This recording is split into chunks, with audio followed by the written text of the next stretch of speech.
Get on my level. Get on my level. I'm too fly. Quentin Richardson loving everything about this. Got it up and it's stuck. Get on my level. That's right. Yes, right sir. there. 13 seasons in the league, 2005 three-point contest winner, and love the podcast, Knuckleheads podcast with Darius Miles. Quentin Richardson joining us right now. Good morning, sir. And we're just going to jump right in because we had a big debut last night. James Harden, new uniform. What did you think about his first day out with the Clippers? They struggled, but man, it was just one game. I hear a lot of people jumping to conclusions and them knee-jerk reactions, but I think those guys will figure it out. I think all of them have done all of making money and different things. All that's left to do is win now. Lou's been on it since day one. He said, keep the starting lineup as is, just insert him. Do you like that move? Do you think that will stick at all? Yeah, all of those guys are the type of guys that you got to start them if you can, and I think it fits. And I mean, I think like I said, I think they'll work it out. Kawhi being strong enough to guard some of the fours and things like that. They got a lot of length. It's going to be a lot of versatility out there once they start hitting their stride together. And I know we just talked about the Lakers game as well, so I might as well ask you the last play. How many times we've asked, should LeBron have taken the shot or should he have passed it? What do you think? The pass to Reddish, good? I mean, it's when he makes these plays, it's never a question, is it a good or bad play? I mean, he made the right, a good basketball play. But I mean, him being who he is and people want to see him go in and make the basket or get fouled and things like that. But I mean, I think, LeBron is who he is. He's done it the way he's done it. And, last night it didn't really work out for him because, Reddish missed a shot. But I think it was still a great play at the end of the game. This question is for me and all my boys in Orlando that grew up playing AAU basketball, doing this after every single bucket. How with Darius Miles? How did that come about? What made you guys do that? Man, it's crazy. So the story behind that is, we played there in LA and we was, Darius was 18, I was 19. We fresh out of high school, and we still was, into high school basketball. So at the time, Westchester High School was like the top team in the city or whatever. So that was coincidentally right up the street from where we practiced at LA Southwest Junior College. So we started to go to their games, and they had Trevor Ariza, Hassan Adams, Bobby Brown. They had a whole bunch of guys over there, man, that ended up making it and doing well. But that was actually their celebration, and they were doing it in their games. And, we started to go to their practices and practice with them and stuff. And they asked, like, yo, man, y'all need to do rep our stuff in the game one time. So, we did it. We had only did it really one game. But after we did it that one game, the fans was like, the next game, they was like, well y'all should, they was all doing it. So, it kind of became a thing and took off from there. But it's crazy that definitely, started out. That was the Westchester High School. That was their celebration. They asked us to do it, and then, the rest is basically history. That is that's the original influencing. Like, that's what an influencer does, ladies and gentlemen. So I hope kids are watching. So on the podcast, you said before the season started that Wemby was not your pick for Rookie of the Year. Right. But then sounds like you're maybe coming around to some things on Wembanyama. What have you seen that has been maybe the most eye-opening for you from him? I like his aggressiveness, man. I didn't think he would come out and shot hunt and like look for the ball and be as aggressive as he's been offensively. I mean, I knew he was going to be special and have a chance to, block shots and change shots and do some crazy things defensively at the rim. But I didn't know he was going to come out this aggressive offensively and really be looking to go to work like that. Q, what's good, bro? So I gotta, how you? So I gotta ask, man, the defending champion Nuggets have started the season 7-1. Celtics suffered their first loss. They fall to 5-1. Which one of those teams you like better? Damn. Man, listen, Jay Tatum, my young fella, that's my guy. So I'm pulling for him to, him and the Celtics to go ahead and get over the hump. But man, I'd be lying if I said that I'm not seeing what I'm seeing out there in Denver.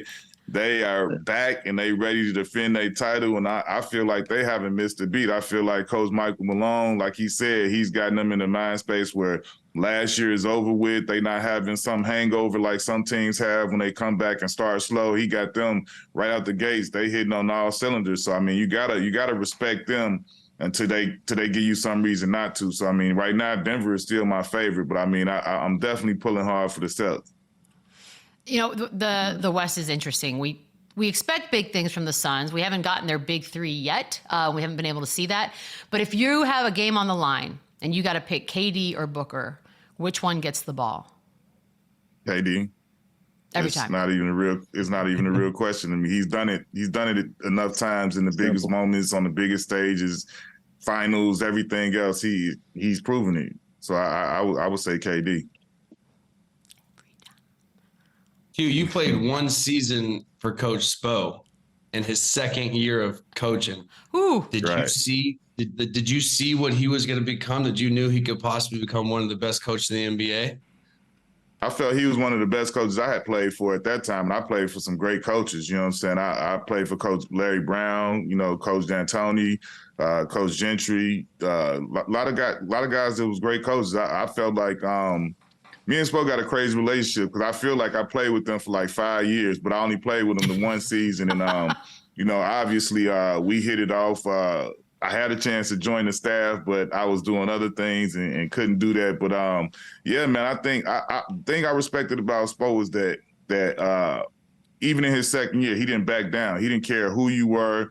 Like Jermaine O'Neal was a strong personality. Obviously, you had D Wade, you had Udonis, you had a lot of guys on that team, you know, strong personalities. But Spo, he didn't back down. He would engage with you. He would, you know, all of that. Like you seen on the court on the game when he got into it with Jimmy. Like Spo's not backing down in any situation, and I think that's how he got to be what he is. Because when it came to D Wade, he did the hard things. When they had to go head to head, I watched him and he did that, and that's how you gain the respect of the whole team and the whole organization. When you challenge the guy that's at the top, that you know everybody's kind of afraid to challenge, and he wasn't afraid to do that. And I think, you know, that was a big part of him becoming what he is. Because I think everything else, the X's and O's, Spo worked so damn hard and he's so over-prepared, there was no way he was going to fail at that. But I think the biggest challenges was the personalities and the egos, and he took it straight on, man. So, you know, that I think that was a big part of him getting over that hump and becoming what he is. That's awesome. I like hearing about that. Back in the day, you and Paul Pierce were trash talking, the art form of trash talking. You got ejected for trash talking, which, by the way, in and of itself is special. So what was that? Is that a real feud? Is it just fun trash talk? Like, take us through that. Man, I mean, he does talk a lot. So we had Paul on the show and we talked about it. You know, that started way back in the day, and at was it UCLA, or it might have been like Windward High School when the runs were there instead of UCLA, and you know, just two dudes in there that neither one of them ain't gonna back down. Both of them gonna say what they gotta say, and if it go further, we could do that too. But you know, we just was competitive, and I think from that day back then, we kind of marked each other that whenever I see you, it's gonna be on site, and that's what it really was for us. Like it was like that. I mean, the funny thing, it was several games. Like people was thinking like, did y'all, one of y'all mess with each other's girl or something? Like it was never nothing like that. It was just, all right, that's this what it is, and that's what it was the whole time. I love that. I miss some of that from today's game. Julius Randle. Okay, so you might have better insight than most. Julius Randle, we know about his struggles. Last night he had a hell of a game, and there's a lot of frustration here in New York from the fans towards Julius. How hard do you, first of all, as a Knick, do you hear the mumbling? Do you hear the talking? Are you able to put it out? Like, what's he going through when he's struggling here? First of all, when I was there, you heard everything. You knew what was going on. Somehow, somewhere, you knew. And to me, in this generation, there's no way with the social media and with the phones and with everybody having a voice. There's no way. But I mean, in New York, come on, man, it's the Garden. Those fans gonna come right down behind the bench and say whatever they want to say to you, and they're gonna say it loud and demonstrative or whatever. And it's like to play. I've said it a million times, man. To be a Knick, to play in New York, to be a Giant, Yankee, any of that stuff. Like you gotta have a different type of toughness, like a mental toughness about you. Because I've watched teammates literally get taken out of it, and like like quit, like damn this, get me out of here. Like I don't want any parts of this. Like I like enjoying my life and things like that. And sometimes if you in New York and you're on the wrong end of it, you might not enjoy yourself. And if you're not the right type of person mentally, and you don't got that mental makeup, it could affect you big time. I've definitely seen that. Keeping it with the Knicks, Q, when you were on the Knicks, Kobe dropped 61 at MSG. Yes. What do you remember? What do you remember about that game? Anything in particular? I remember it being Spike Lee's fault, because Spike Lee was out there on the damn sideline talking crazy to Kobe Bryant while they got Wilson Chandler, our rookie, guarding him, and he was going crazy. I think Kobe said that too. Kobe said that was his fault. It was. I was looking like, yo, he's talking to him. And like Wilson is out here getting put through the business because of it. He was doing everything that night, bro. He was pump faking, spinning, stepping through. I was like, look, yo, like great, gladly that Wilson had the mental makeup you needed to have, because Lou and Chandler, some dudes don't recover from a night like that when it's really just almost all on you. It was crazy. But Wilson was a different type of dude. He didn't really trip. He didn't care. He got back to it right away. But it was like, yeah, we all looked at it that night like that was on Spike.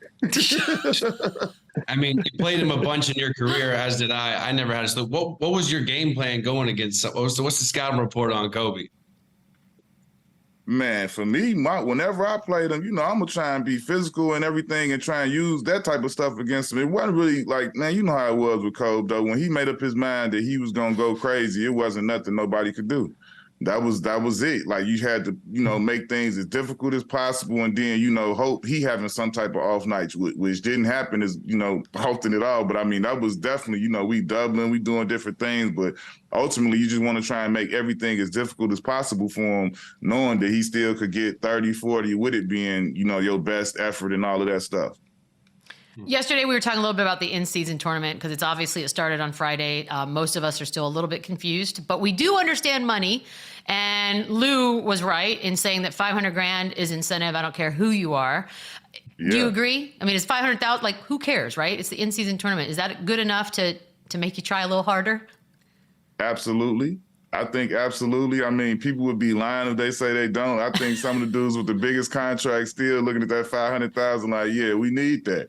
I mean, that's the nature of the competitor, man. Like, we'd rather get it than see somebody else get it and say they got it. Like, that's how the competitive dudes are. They just want to win. If it's a chance to win something else, like, this is the first ever tournament of its kind. So I know, some of those dudes who are competitive like that, like a Giannis or something, he want to go win.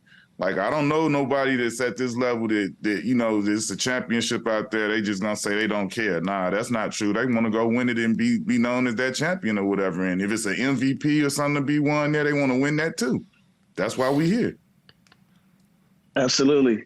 Q, we shared a lot of stories when I came on the Knuckleheads podcast with you and D Miles, and you guys have known each other since kids. You got to give me a great D Miles story.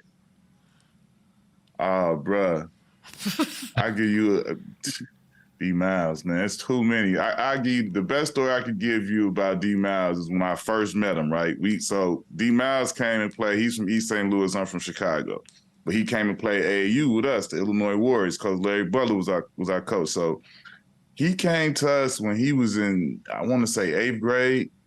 So when he first got there, we had already went on a couple tournaments and played. Now we going to Nike camp, right? So the week before Nike camp, he crashed his mama's car and he like broke his arm or something. So he got his arm in a sling, and he had this one D Miles used to wear before like he started getting contact. He had the glasses on. So we go to Nike camp. He basically got ranked just because he was with us, and we was calling him Baby KG. Because he was tall, dark, and skinny, super long, looked like Kevin Garnett. But like that was literally like because you know how it is when you young and you play on an older team, and that older team is killing everybody. We was smacking everybody up, the Warriors, beating all of the top teams and stuff, and he was there. All D Miles had to do was get a dunk, like catch a lob, get a block shot, and it was like next thing you know, he was the number one player in America. True story.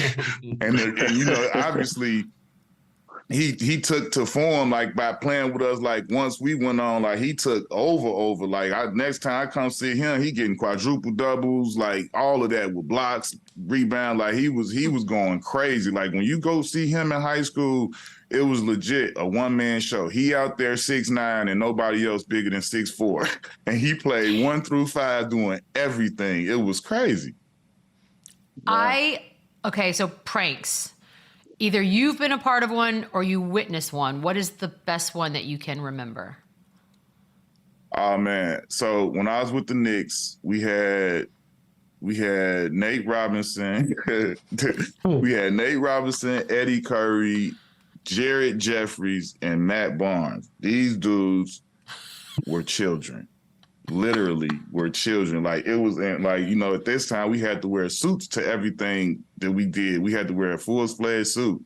So one game, we come out of the game and we getting dressed, and Matt goes, I want to say it was Matt. Matt goes to put his dress shoes on, and like Nate had put like cream cheese under the sole. So as soon as he stepped down, like the cream cheese came all up. So then the next game after that, we were in Boston. I remember this vividly. We were in Boston, and Nate, we come out of the game. We get, you know, the game is over. You about to get dressed. Jared and Matt had took Nate's suit and cut all of his buttons off his shirt and his suit.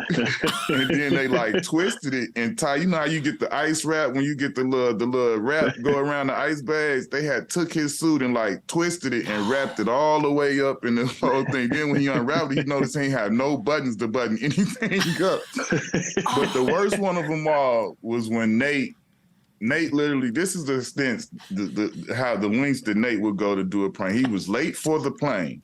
Number one, he was late for a plane, took that little $500 fine. So, but he was late because he stopped at the store to get X-Lax. The man put X-Lax in Eddie's cereal. And they would bring like 10 boxes of cereal on the plane. They would eat cereal when you going to travel. Nate put X-Lax in Eddie's cereal. No. And then obviously, Oh, no. Eddie had the runs. Yep. Eddie ended up missing the game the next day because of this, because he got dehydrated and all type of stuff. Like these, I'm telling you. Listen, when I tell you talk about a book, that New York Knicks team was unreal, bro. It was unreal. That is, it was always something. I love messing with bodily fluids is the ultimate prank, and I have the utmost respect for Nate Robinson. Nah, that wasn't cool. It's nasty. Quentin, we appreciate the time so much. Thank you. Love the podcast. Hope we have you back on. Appreciate it. Thanks for having me, man. Keep doing your thing.